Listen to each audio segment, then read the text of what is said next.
So, do we want ice out of Minnesota?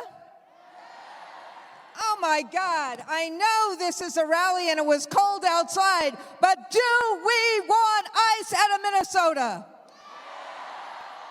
So, I'm Randi Weingarten.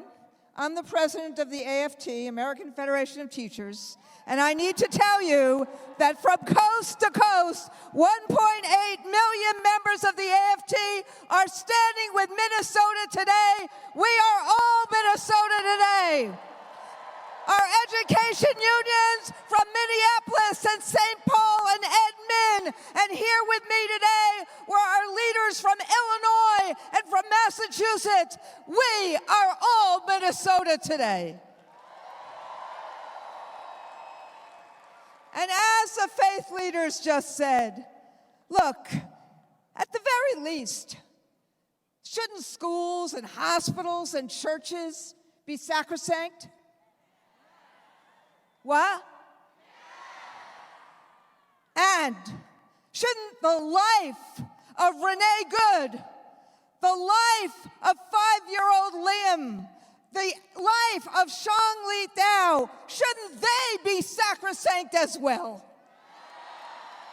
As well as the countless number of immigrants who have come to Minnesota for a better life, who have come to America for a better life, just like my grandparents did.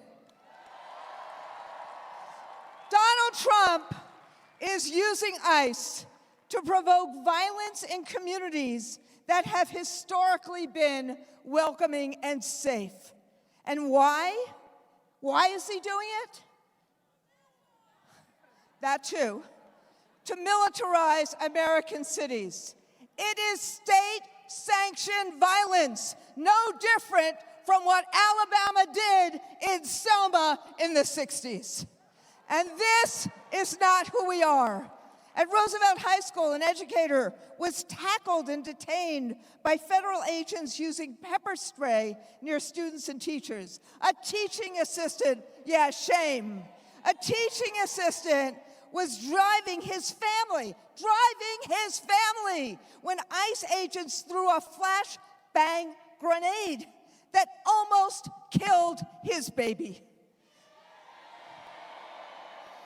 Children are terrified. Families are afraid to send their kids to schools. This is not about immigration. This is about intimidation. It's not about restoring law and order. It's about terrorizing communities that Donald Trump doesn't like. It's about stripping Americans of our constitutional rights to protest. It's about undermining the promise of America and our love for our neighbors. As people have said already, Minnesota is being invaded by our own federal government. But you, my friends, our beloved community, Minnesotans, are not standing by silently. And in this, first they came for us moment, Minnesotans acted because that's what's right.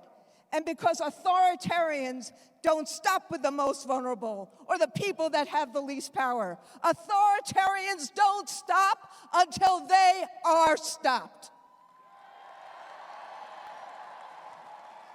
So we who are not Minnesotans are standing with Minnesotans because today you and we are meeting ICE violence with nonviolence. We are meeting their chaos and cruelty with compassion and community. And let me say one more thing. Minnesota, Donald Trump, he misunderstood Minnesota nice. Minnesota nice is compassion. Minnesota nice is courage. Minnesota nice is about protecting our communities and loving our neighbors. That is who all you are. That is who all we are. Fighting for democracy, fighting for fairness, fighting for our neighbors, delivering food, doing all what other speakers have already said. That is our work today. Many days, our work is in schools and workplaces and shops. But today, our work is raising our voices and standing in solidarity, peacefully and patriotically embracing our neighbors and telling ICE they are not welcome here. That is our work today.